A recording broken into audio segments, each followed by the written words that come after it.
میرا سوال یہ کہ کیا نشید سننا جائز ہے؟ آج کل جتنے بھی بیانات سوشل میڈیا پہ سننے کو ملتے ہیں اکثر ان میں بیک گراؤنڈ میوزک کے طور پر نشید استعمال کیا ہوتا ہے، ایسے بیانات سننے کا کیا حکم ہے؟ شکریہ۔ دیکھیں، اگر نشید ہے بغیر میوزک کے تو اس کو ویسے بھی سننا جائز ہے، اور بیانات کے بیک گراؤنڈ کے طور میں بیک گراؤنڈ میں لگانا بھی اس کا جائز ہے۔ اسی طرح جو ہمنگ ہوتی ہے، زبان سے جو مختلف قسم کی آوازیں ہوں کر کے جو نکالی جاتی ہیں، وہ اگر منہ سے نکالی گئی آواز ہے اور اس کو کوئی بیک گراؤنڈ پہ لگاتا ہے وہ بھی ٹھیک ہے، لیکن میوزیکل انسٹرومنٹس اگر اس میں استعمال ہوتے ہیں یا اور اس طرح کی چیزیں اس میں استعمال ہو جاتی ہیں جس میں وہ میوزک کی مشابہت آ جائے، کوئی اس طرح کا ایلیمنٹ آ جائے، تو پھر اس کا ظاہر ہے کہ اس کو بیانات کے بیک گراؤنڈ میں تو بالکل استعمال کرنا ٹھیک نہیں ہے، اور اس سے اپنے آپ کو بچانا چاہیے۔ جو نعت خوان حضرات ہیں ان کو بھی اپنے آپ کو اس سے بچانا چاہیے۔ بعض اوقات گانے کی طرز پہ نعتیں پڑھی جا رہی ہوتی ہیں اور گانے کی کاپی کی جا رہی ہوتی ہے، اس چیز سے بھی اپنے آپ کو بچانا چاہیے۔ اصل میں ہوتا یہ ہے کہ ہم لوگ جب کوئی کام کرتے ہیں نا تو اس کو پورے پروفیشنل طریقے سے نہیں کرتے۔ دیکھیں، آپ اگر ایک نعت خوان ہے نا اور آپ نعتیں پڑھنا چاہتے ہیں تو پھر آپ اس کو صحیح طریقے سے سیکھیں۔ آپ کسی ووکل آرٹسٹ کے پاس، کسی وائس آرٹسٹ کے پاس جائیں، اس سے پوچھیں بھائی آواز کیسے بہتر ہوتی ہے، آواز میں نے کیسے اٹھانی ہے، آواز میں لے کیسے آئے گی، میرا گلا کیسے مضبوط ہوگا، آواز کیسے بھاری ہوگی، جو بھی آپ کی مطلوبہ چیزیں ہیں آپ باقاعدہ سیکھیں، اس فن کو سیکھیں۔ اس کے آج کل بڑے آرٹسٹ موجود ہیں، اس کے ماہرین موجود ہیں جو آپ کی آواز سیٹ کر کے دیں گے۔ پھر آپ نے کس چیز کی سر کیسے بنانی ہے، کون سی نعت، کون سی نظم آپ نے کس سر میں کس انداز سے پڑھیں گے، تو اس میں ایک یونیکنیس بھی آ جائے گی اور ایک اچھا سننے والوں کو بھی اچھا لگے گا۔ اس کو سیکھیں۔ ایک روایتی طریقے سے بس سن لیا تو بس چل چلاؤ والے طریقے سے کر رہے ہوتے ہیں، اس لیے وہ ہمارے کام میں کوئی بہتری اور کوالٹی بھی نہیں آتی، تو اس پہ فوکس کرنا چاہیے۔ میرا نام حارث خان ہے، میں کے پی کے سے ہوں۔ آپ سے گزارش ہے کہ آپ حرمت مصاہرت کے مسائل ہمیں سمجھا دیں۔ بہت سے لوگوں کو اس بارے میں کوئی علم نہیں ہوتا اور کوئی مسئلے پر عوام کی رہنمائی بھی نہیں کرتا۔ اور آگے سے کسی نے یہ سوال کیا ہے، دیکھیں حرمت مصاہرت کا جو مسئلہ ہے نا، یہ ایسا نہیں ہے جس کو عمومی طور پر اس طرح بیان کر دیا جائے۔ اس سے بعض اوقات لوگوں کے دلوں میں شکوک و شبہات پیدا ہونا شروع ہو جاتے ہیں اور بہت مسائل کھڑے ہو جاتے ہیں۔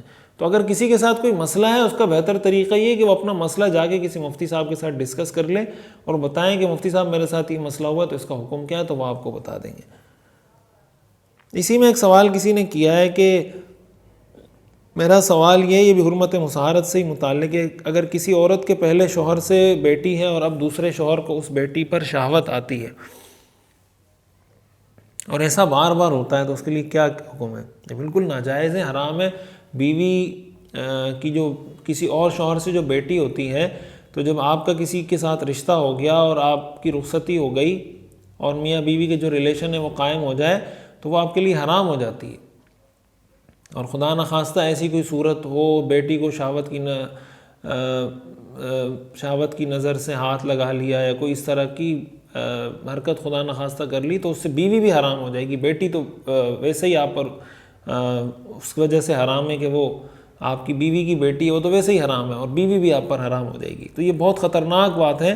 تو آپ اپنی بیٹی کی طرح سمجھیں اس کو، اور قرآن نے اس کو کہا ہے کہ آپ کی بیٹی ہے وہ۔ تو یہ تو ایسا آدمی تو وحشی درندہ ہوگا کہ جو اپنی بیٹی پر خدا نخواستہ غلط نظر رکھتا ہوگا۔ تو آپ کی بیوی کی پہلے شوہر سے جو بیٹی ہے وہ آپ کی بالکل ایسے سمجھیں بیٹی ہے جیسے آپ کی حقیقی بیٹی ہوتی ہے، بالکل آپ کے لیے حرام ہے، ایسے جیسے آپ کی اپنی بیٹی آپ کے لیے حرام ہے۔ قرآن نے اس کو حرام کیا ہے، آپ کی محرم ہے وہ، آپ کا اس سے پردہ نہیں ہے۔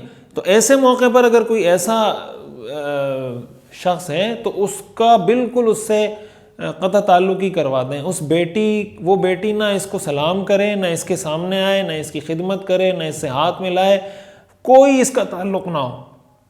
جب یہ شوہر اپنی بیوی کے پاس آتا ہے تو وہ بیوی اس کو اپنے کمرے میں لے کے الگ بیٹھے، کسی ایسی جگہ پر بیٹھے جہاں یہ بیٹی اس کی نہ آتی جاتی ہو، اور اپنی اس بیٹی سے کوئی کام اس شوہر کا نہ کروائیں، بالکل کوئی تعلق نہ رکھیں، اور کوشش کریں اگر شادی کی عمر ہو گئی ہے تو اس کی جلدی شادی کروا دیں تاکہ اس فتنے سے محفوظ ہو جائیں۔ ایک صاحب نے سوال کیا ہے کہ آج کل جینٹس دوسرا نکاح کر رہے ہیں اور زیادہ تر سنگل ہی چاہتے ہیں، چاہے وہ وڈو ہو یا طلاق والی ہو، یا ایک بچے پر راضی ہیں، دو پر تو بالکل بھی راضی نہیں، تو بتائیں اس طرح کی لیڈیز سے کون کرے گا؟ اس دور میں زیادہ بچوں والی کوئی راضی تھی تو وہ کیا کرے؟ آج کل کے دور میں کوئی بچوں کا خیال نہیں کرتا، پلیز گائیڈ کریں۔ مجھے یہ سوال سمجھ نہیں آیا، اس کا مطلب کیا ہے؟ آج کل جینٹس دوسرا نکاح کر رہے ہیں اور زیادہ تر سنگل ہی چاہتے ہیں، چاہے وہ ویڈو ہے یا طلاق والی ہو یا ایک بچے پر راضی ہے، 2 پر تو بالکل۔ مجھے سمجھ نہیں آیا سوال، آپ تھوڑی وضاحت کے ساتھ لکھیں تو میں بتا سکوں گا۔